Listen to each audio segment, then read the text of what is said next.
जाऊयात. दत्ता कनवटे आपले प्रतिनिधी आहेत आपल्यासोबत. दत्ता, सगळ्यात महत्त्वाचं म्हणजे आज सगळ्यांचं लक्ष असणार आहे 24 डिसेंबरच्या अल्टिमेटमवर.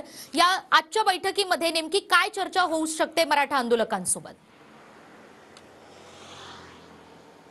नक्कीच निकिता, आजच्या बैठकीमध्ये मराठा समाज नक्की काय निर्णय घेईल याकडे सगळ्यांचं लक्ष लागलेलं आहे. यातली प्रमुख गोष्ट म्हणजे काल रात्री मनोज जरंगे यांची गिरीश महाजन आणि संदीपान भुमरे यांनी भेट घेतली होती. या भेटीमध्ये मराठा समाजाला आरक्षण देण्यासाठी, टिकणारं आरक्षण देण्यासाठी आणि ठोस आरक्षण देण्यासाठी वेळ वाढवून द्यावा या संदर्भात मागणी केली होती. आणि सरकारला आता वेळ वाढवून द्यायचा का यावरती सुद्धा आजच्या बैठकीमध्ये चर्चा होऊ शकते. खरं तर 54 लाख नोंदी सापडल्यात आणि त्या आधारे 2 कोटी मराठा समाजाचा प्रश्न सुटलेला आहे. उर्वरित समाजाला आरक्षण देण्यासाठी सरकारला वेळ वाढवून देण्यात यावा या संदर्भात मनोज जरंगे आणि संपूर्ण समाज जो आहे तो सकारात्मक भूमिका घेण्याची सुद्धा शक्यता व्यक्त केली जाते.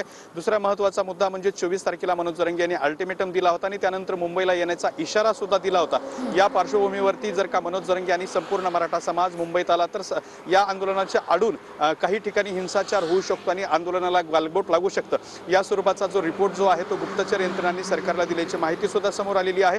आणि या संदर्भातली पोलिसांनी माहिती जी आहे ते मनोज जरंगे यांना सुद्धा दिलेली आहे. त्यामुळे मुंबईला यायचं का नाही या संदर्भात सुद्धा चर्चा आज होऊ शकते. आणि याच पार्श्वभूमीवरती एक ठोस माहिती सुद्धा समोर आलेली आहे की मुंबईला येण्याच्या मनस्थितीमध्ये मराठा समाज असेल किंवा मनोज जरंगे हे सध्या नाहीत, कारण हिंसाचार किंवा आंदोलनाला गालबोट लागू शकतं याची सुद्धा भीती जी आहे ते गुप्तचर यंत्रणांनी या ठिकाणी वर्तवलेली आहे. उर्वरित 54 लाख नोंदी सापडल्यात आणि जो उर्वरित मराठा समाज आता शिल्लक राहिलेला आहे त्याला कशा स्वरूपाचं आरक्षण देता येऊ शकतं या संदर्भात